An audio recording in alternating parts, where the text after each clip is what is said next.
Hi, welcome to Papa's Workshop. Today in the Easel software, I want to talk about the Edit Node mode. It's something I really have not talked about before, and I think it's important to be able to show a way to be able to improve the quality of your carving.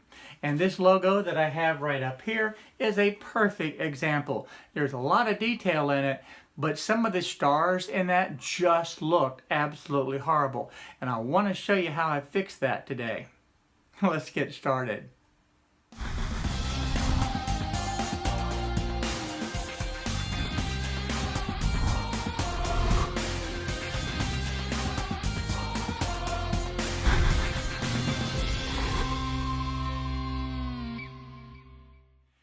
Over the next couple of weeks, with all of us now having to hunker down in our homes, I want to be able to do as many different videos that I can that are tutorial type in nature to be able to improve the quality of the carving that you've done.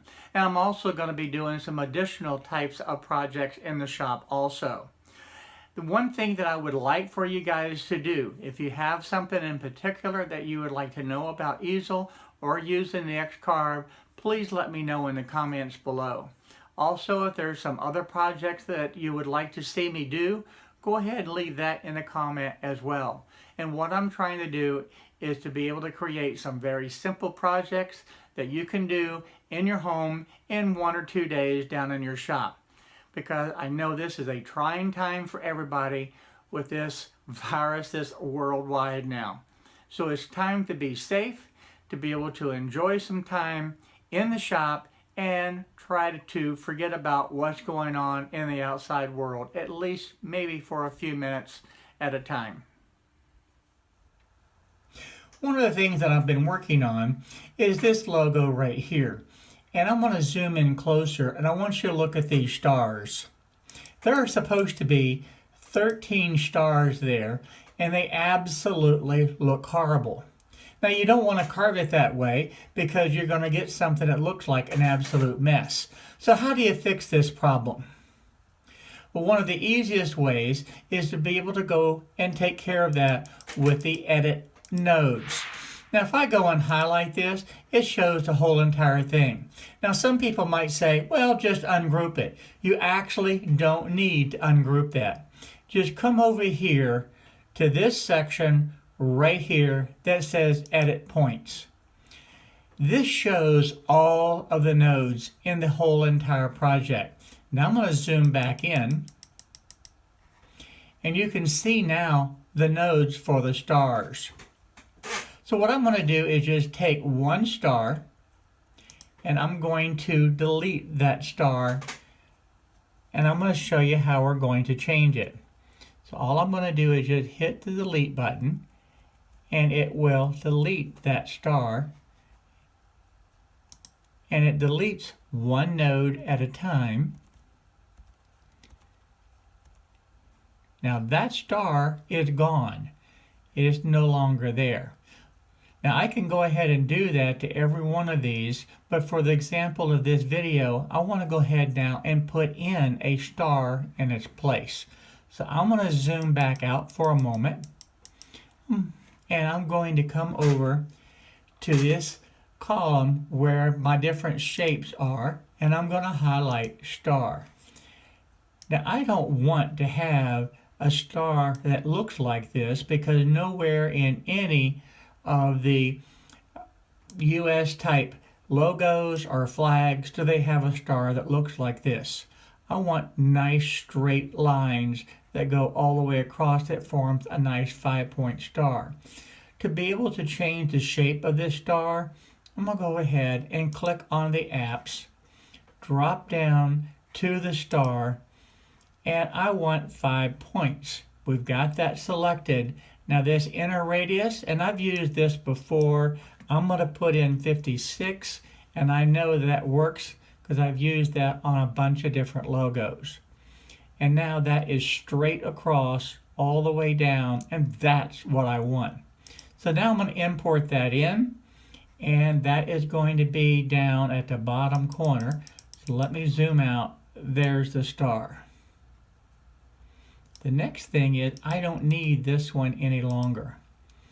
So I'm going to bring this star up, and I need to make it a lot smaller. So let's get it up close, and I'm going to zoom back in. So now I have just my two components. And you can see I still need this much, much smaller. Well, you can do that real easy. I can bring this down to really any size that I need. And let's zoom in even tighter now. And I can bring that over and literally put it on top of one of the other stars or resemblance of a star. And you can see that it's still too big. Now we're getting it where it's just about the right size. That's what the star should look like. So that star now can just go ahead and slide up into position, and there we have it.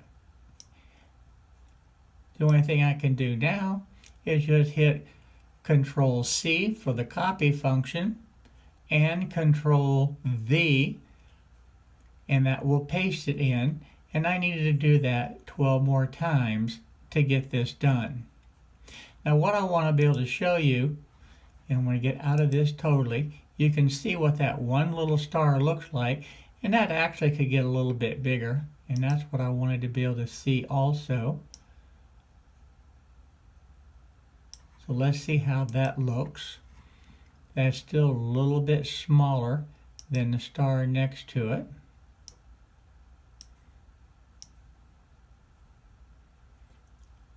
Alright, and let's take a look.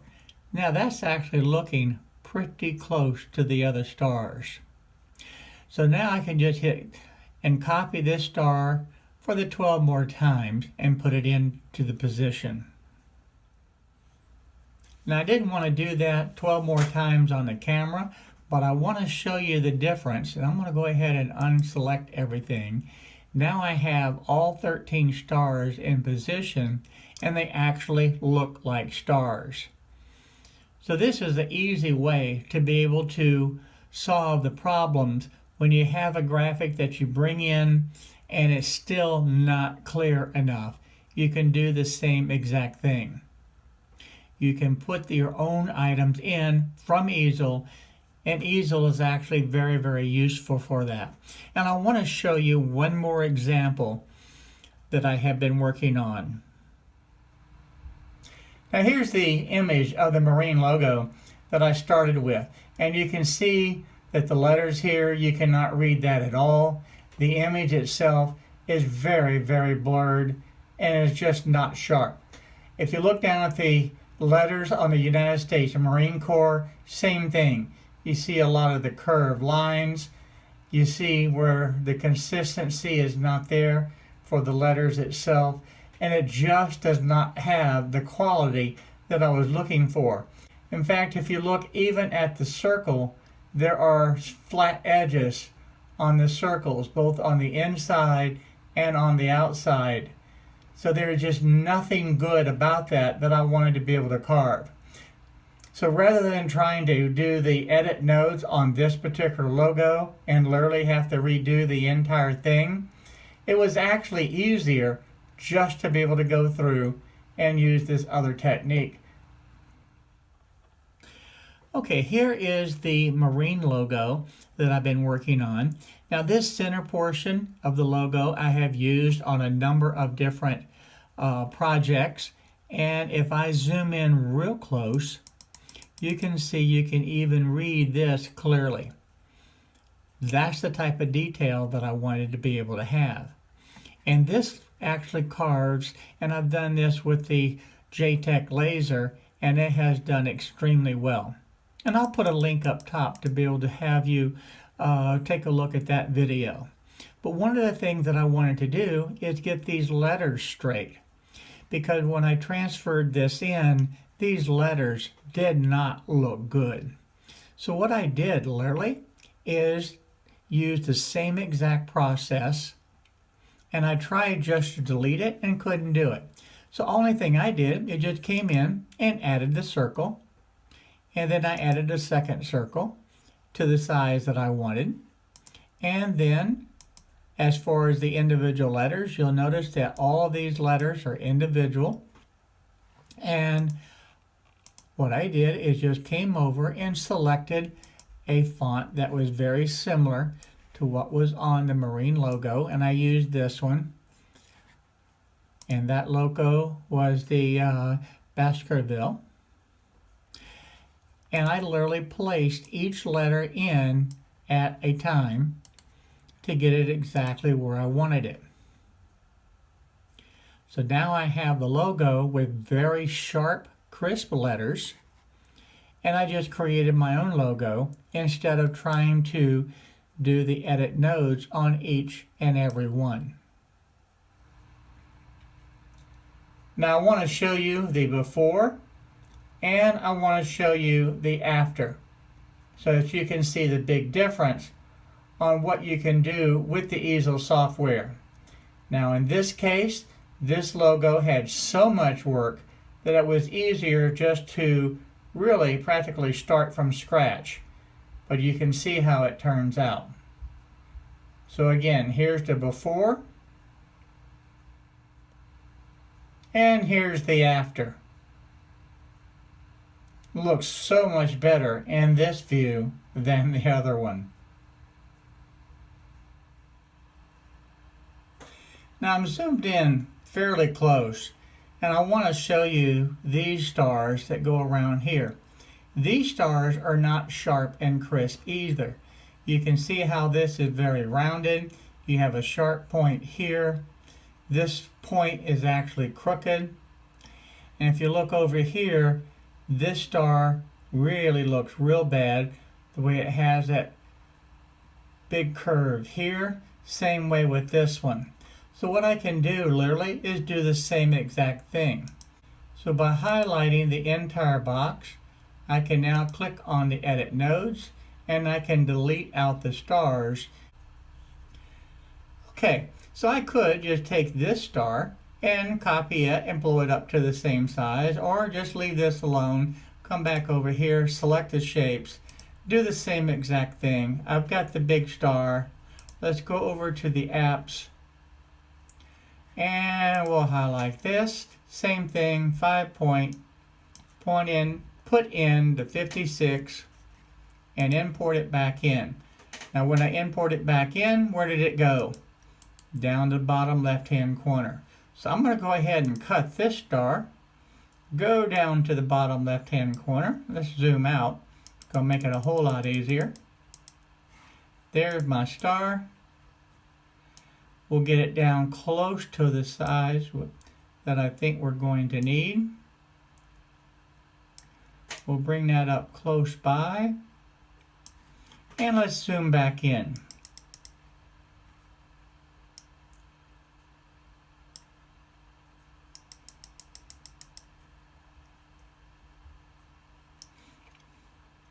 Okay, now that I've zoomed back in, I can go ahead and scale this down more. And now we're getting pretty close. By grabbing this little handle here, I can swing that around. And I know exactly what size that star needs to be, because I can literally place it directly on top. It needs to be a little bit larger. So that actually looks good right there. Now to make sure that the star is in exactly the correct position, one of the things that I can do is go over here to the shape, look at the center point, so that's going to be the center of the star, and record these coordinates. Because what I want to be able to do is take this star, slide it out of the way, highlight everything, hit the edit points, delete the star, and then I'm going to slide this star right back into position, and it will be exactly where it needs to be. Now this is a lot of work, but it makes for a very sharp image when you're done. So I'm going to take just a few minutes and do this, and I'm going to show you the end result. So here we go. After just a few minutes, all of these stars, as I showed earlier, are in position, and I have now replaced all of these stars the exact same way that I just showed you. So now all of these stars are very sharp and crisp and look really, really good. The eagle in this design turned out quite good. There's really not a lot of additional detail that I can pick up here, so I'm not going to waste my time with that. And as far as the letters, in this particular logo, these letters actually look exceptionally well. So I'm not going to change those. So this one now is ready to carve. So by working with the Edit Node mode in the Easel software, you can dramatically improve the quality of your image just by taking just a few minutes and swapping out one element that's bad for a good element. In this case, I was working with the stars, but you can do that with a lot of the other items as well. So have some fun with this and hope you can take some time in the shop to really improve the quality of your projects. So I've shown two techniques today. Both work equally well depending on your situation. Hi everyone, thank you for watching my video today. If you like the video, please go ahead and hit the subscribe button down below and the little bell next to it so you'll be notified on the different videos that I upload. Also check out the videos over here to be able to stay up to date on the happenings in my shop. So again, thank you for watching my videos.